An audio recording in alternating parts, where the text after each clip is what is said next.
It's the Boujee Book Tag! How long has it been since I've done a book tag? Like forever. So I was tagged by Megan Sue of the Spine Breakers. I will leave a link down to their video down below. If for some reason you haven't been watching them, you totally should because they are super cool. The first question is, what is your monthly budget for books? And I try to spend under $100 every year on books, and that includes library fines, which I am notorious for getting. But fortunately, in the past few years, our library has instituted a volunteer away your fine system. So ever since they have instituted that program, I have been free to spend much more of my book budget on buying actual books instead of just paying my fees at the library due to my inattention to detail. So for like $100 a year, that is like a little over $8 a month, but because I buy a lot of like used books, not just from used bookstores, but also from like garage sales and stuff like that, I can typically find I can get quite a few books for that amount of money. Number 2, what is the most you've ever spent in a bookstore? In a physical bookstore, I think the most I've ever spent has been like $35, but online I've spent more because it feels less like real money. And online bookstores typically have like a wider selection of niche books, which I tend to read. I've spent, and I try not to buy books from Amazon just because Amazon is like a terrible company, so I've spent, I think, like $60 online before, maybe up to like $65, including shipping, for a variety of weird books. And I try not to buy a book unless I know I can't get it from the library, or it's a book that I have read before and I really love it and I know that I'm gonna want to reread it. Or it's something that I will reference constantly and I want to have readily available. That being said, I still own way too many books. Number 3, are you willing to pay full price for a brand new release, or will you wait until there's a coupon or there's a sale? Okay, I have occasionally spent the full market price for a brand new book. I did that for Tommy Orange's book, There. I did last year when it came out, and I did that for Laughing Shall I Die. I'm blanking on the author's name right now, but I will include a picture right here. And every time I've done that, I have completely regretted it. Not because the books aren't good, but because I never get to them in the amount of time that that makes it worthwhile to pay full market price. Like, by the time I actually read There, which I did love, but by the time I actually had read it, it was over a year later, and I could have gotten it for like a fraction of the price, or checked it out from the library because the demand for it had subsided so much, so I wouldn't even have had to wait that long. So I really try not to do that anymore, because I know myself well enough to know that I will not read the book as soon as it's released, and I can just wait.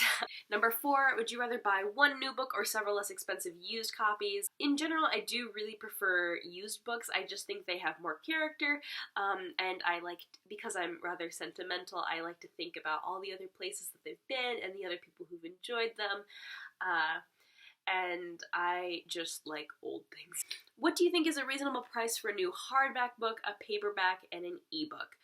For a hardback, I don't really like buying new hardbacks, but I do think it's fair to charge like, $20 for them, because you have to pay the author and you have to pay like the bookstore and stuff. So I get it. I usually don't buy them myself, but I think it's fair. For a paperback, probably like $10 to $15. And then for an ebook, that I think should be cheaper. Number 6, is a signed book worth more to you? How about a first edition? Generally, no.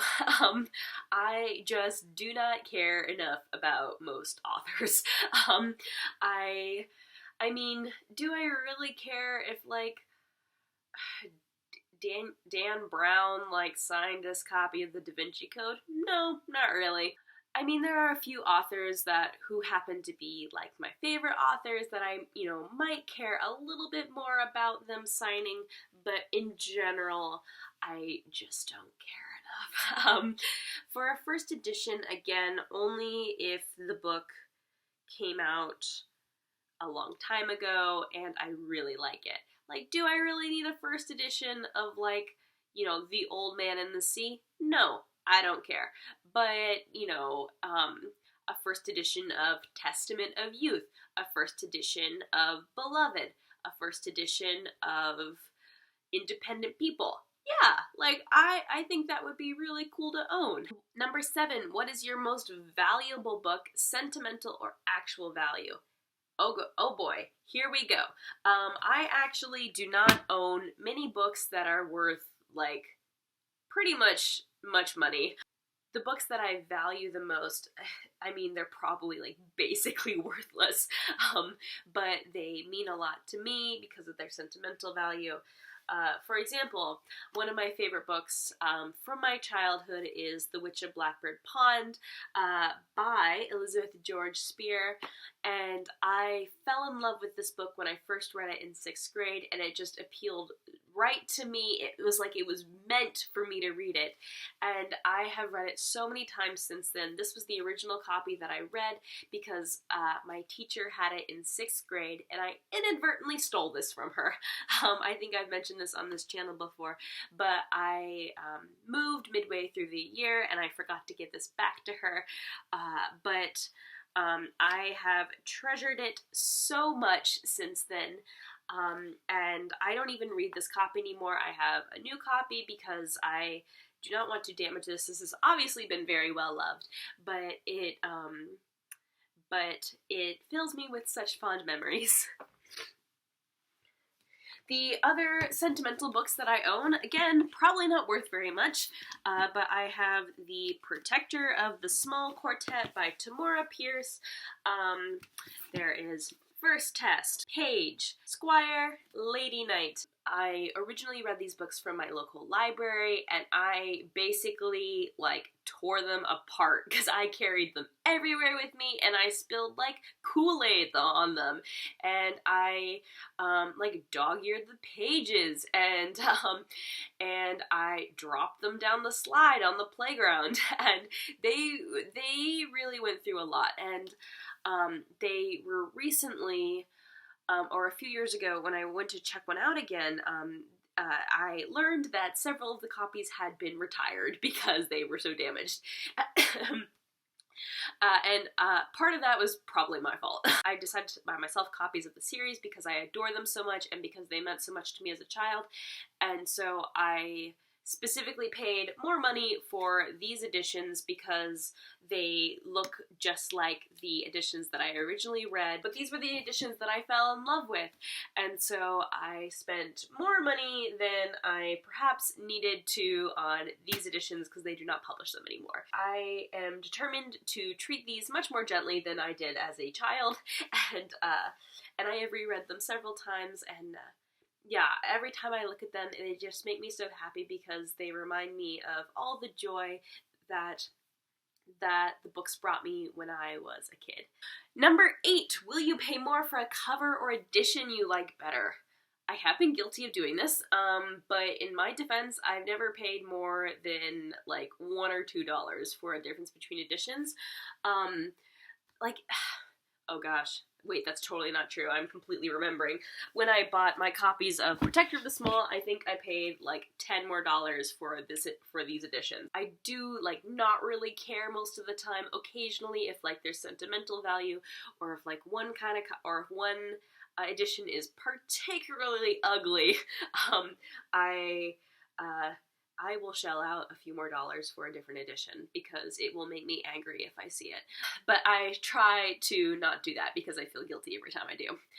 Number 9, what physical characteristics does a good quality book have? I'm not a fan of deckled edges. Like, I won't not buy a book if I like it and it has deckled edges, but I think it looks lame because, like, for example, the deckled edges will only be on this part and not on the top or on the bottom, and that just, like, bothers me. Like, if you're gonna do deckled edges, you have to commit. You have to do entire deckled edges around the whole circumference of the book, okay? And I also think too that the print cannot be too tiny because I do not want to strain my eyes while reading a book. I also hate that thing where, like, if you open a book and they print the words like all the way into the crease, like, that's so frustrating. I don't want to have to, like, split my book open in half and turn at it at an angle. That's so frustrating. If you win the lottery, what bookish things would you do with the money? I would definitely buy some of the pricier items on my book bucket list, like the first edition of Vera Bertain's book Testament of Youth. I would really like to give lots of books away because I think so oftentimes when, like, books are donated, people donate particularly like books they don't like, you know, books they're never gonna read again, or books that were like impromptu purchases, and people tend not to give books that were significant to them or that they thought were high quality or that other people need to read. So I think I would love to give lots of books away. So the bonus question is to give a description of your dream library. And for me, that would be a big, beautiful building where the ceilings are so tall and cavernous and the walls are covered in books and you have to step up on stools and ladders to reach the ones on the top shelves, and there are big, beautiful windows that let in tons of natural light, and stained glass windows that filter colored light onto the floors, and there are nooks scattered throughout the entire library where you can just curl up with a book that you've found and a soft, fuzzy blanket, and just sip your tea or whatever beverage you prefer, and just read at a very leisurely pace. And if you need a break because your eyes grow sore, you can just gaze out the window and see, you know, the mountains and a forest in the distance. And then when it rains, you can hear the rain sliding down the roof of the library and see it streaming over the windows. And most importantly, it is open 24 hours a day, 7 days a week, 365 days a year. That is my dream library. Okay, that is the Boujee Book Tag. I thank you for watching. I am going to tag some people, and if you have already been tagged, please pardon me. I will just tag you again. I'm going to tag Josh from Literary Gladiators, Sam from Sarcasm and Sci Fi, Amber from Unabridged, and the Hags, Rebecca and Sarah. I will leave a link to all their channels down below, so definitely check them out, as well as the Spine Breakers, and I will see you all next time. Bye!